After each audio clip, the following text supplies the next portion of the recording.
একটা সংসার টিকিয়ে রাখতে হলে একজন স্ত্রীর অনেক অবদান। একজন নারীর অক্লান্ত পরিশ্রমের ফলাফলে হচ্ছে সুন্দর একটি সংসার গঠিত হয়। একজন নারী পারে ছেলে মেয়েদেরকে খাওয়ানো, পড়ানো, এদেরকে ভালো পোশাক আশাক পরানো, স্কুলে পাঠানো, সংসারের যত কাজ কাম, থালাবাটি, রান্নাবান্না, ঘর গুছানো, ঘর ঝাড়ু দেওয়া, মানে বিভিন্ন কাজে একজন নারী অক্লান্ত পরিশ্রম করে। সারাক্ষণ রান্না বান্না, খাওয়া দাওয়া, হাজারো পরিশ্রম করার পরও একজন নারীকে সাধারণ পরিশ্রমিক হিসাবে গণ্য করা হয়। তাদেরকে কখনো কৃতজ্ঞতা জানানোর লোক থাকে না। তাদের কখনো এত পরিশ্রমের মূল্যায়ন কেউ করতে জানে না। মনে রাখবেন, একজন নারী হচ্ছে পাইলটবিহীন বিমানের মতো। তাই তো একজন স্ত্রীকে সম্মান করতে শিখুন। এখনকার যুগে অনেক স্বামীরা আছে তার স্ত্রীর কাজের কোনো মূল্যায়ন করে না। তাকে এখনো বাসায় এসে বলে, কি করছো? তোমার মতো কি সারাদিন আমি বসে থাকি? আমার হাজারটা টেনশন থাকে মাথায়, আমি হাজারটা কাজ করি, তোমরা বুঝবা করতে নে, থাকো তো বাসায়, থাকো তো ঘরে, তো বুঝবা করতে কা?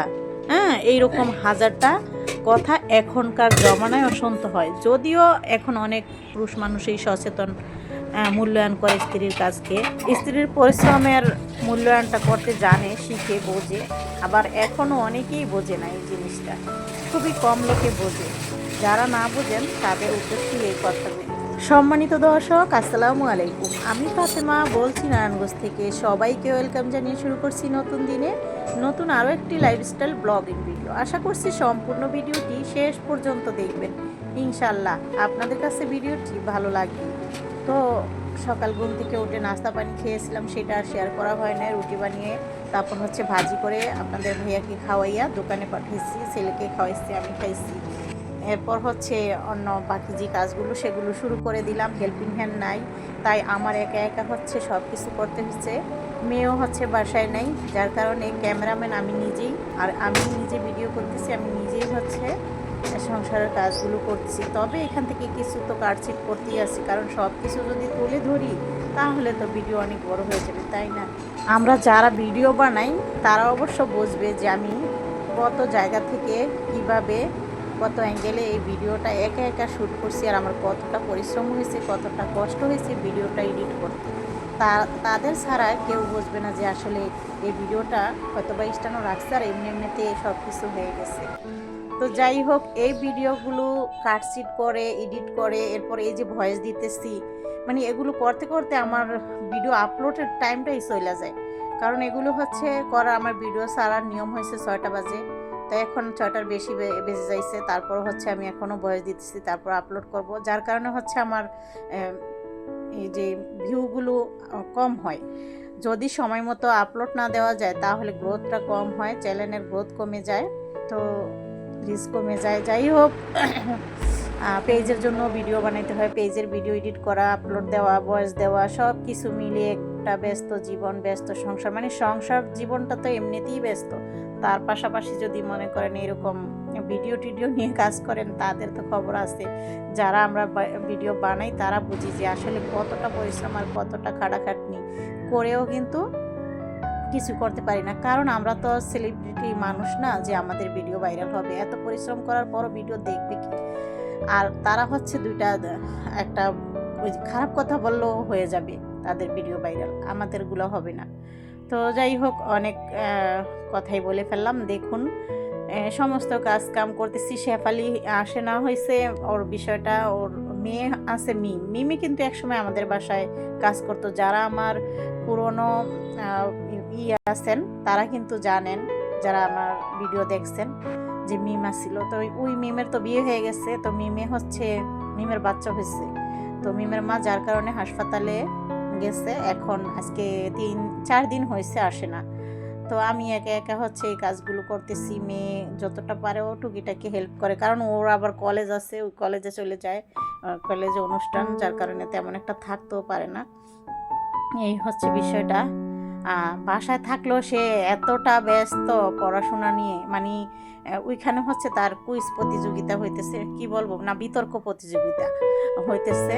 তো ওটা একটার জন্য এত পড়তাছে, এই যে ওর নিজের ঘরটা ও গুছায় রাখে না, এই যে সব কিছু এলোমেলো। তো আমি অতটা গুছাইতে পারবো না, এই যে দেখেন কি অবস্থা, কারণ আমার রান্নার আবার দেরি হয়ে যাইব। যতটা পারি টুকিটাকি হালকার উপরে গুছায়া তারপর হচ্ছে চলে যাবো রান্না করতে। আসলে হেল্পিং হ্যান্ড না থাকলে ভালো লাগে না। ও হচ্ছে তখন থালাবাটি দেয়, আমি এদিক দিয়ে গুছগাছ কিছুটা করে দিই, ও নিজেও করে। তো এখন আমার হয়েছে সব কিছু যদি আমি গুছায়া তারপর রান্নাটা করতে যাই, আমার কাছে শান্তি লাগবে। তো এই জন্য হচ্ছে আমি সব কিছু গুছগাছ করে ফেলতেছি, তারপর হচ্ছে রান্নাটা করতে যাব। তো রান্না করতে যাওয়ার সময় আমি হচ্ছে আরেকটা জিনিসও দেখাবো, তখন আপনারা বুঝতে পারবেন।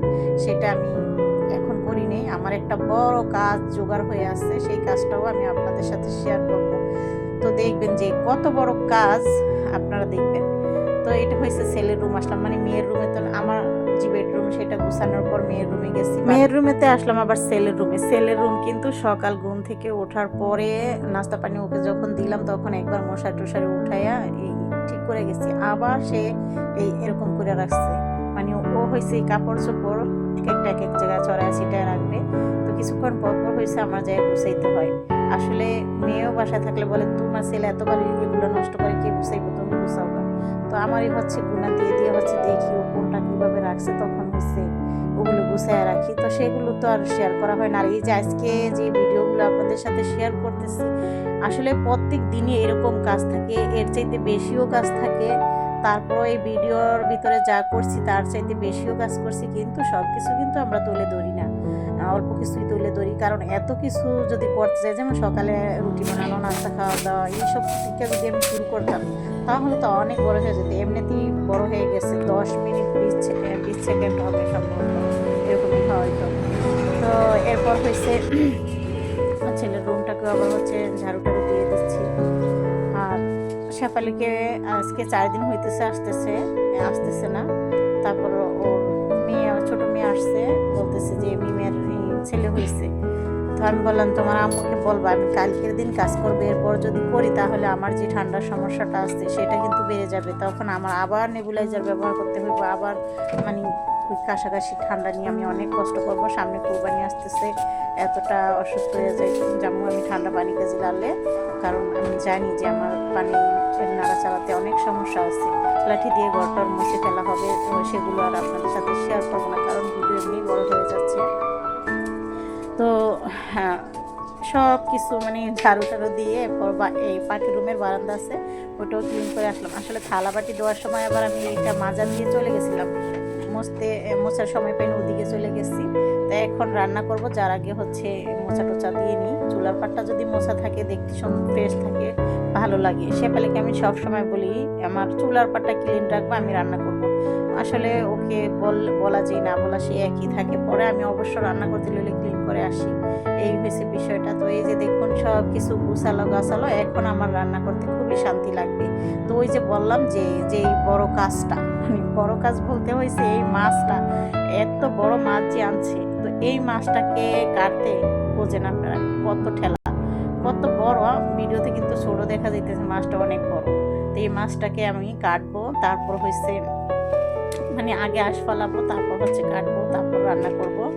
তো এই মাছটা এইভাবে আমি জিজ্ঞেস করলাম তুমি এত বড় মাছ আনছো কেন, এত মাছ খাবে? কিছুদিন পর হচ্ছে কোরবানির ঈদ এসে পড়তেছে, তোমাকে বললাম যে ফ্রিজে এত মাছ টাছ ভরে রাখার দরকার নেই, তখন এগুলো খেতে ভালো লাগে না, আসলে শুটকি টাইপের হয়ে যায়, আর একটা ওই চিপা চাপায় পড়ে যায়, খুঁজেও পাই না, এই জন্য কম কম আনবা।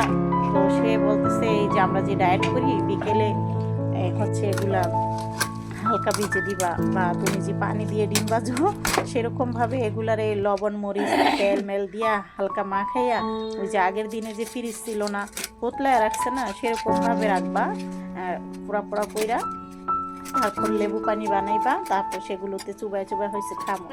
এই হয়েছে তার কথা, যার কারণে হচ্ছে আমি আজকে ছোট ছোট করে দিয়ে অল্প করে রান্না করবো, আর হচ্ছে এইভাবে রাখবো আর কি। তো মাংস যে মুরগির ফার্মের মুরগির যে মাংস সেটা থেকে এগুলো অনেকটাই ভালো হবে, তবে ছেলেমেয়েরা তো মাছ খেতে চায় না, যে এইভাবে করে দিলে যদি খায় তো ভালো হবে।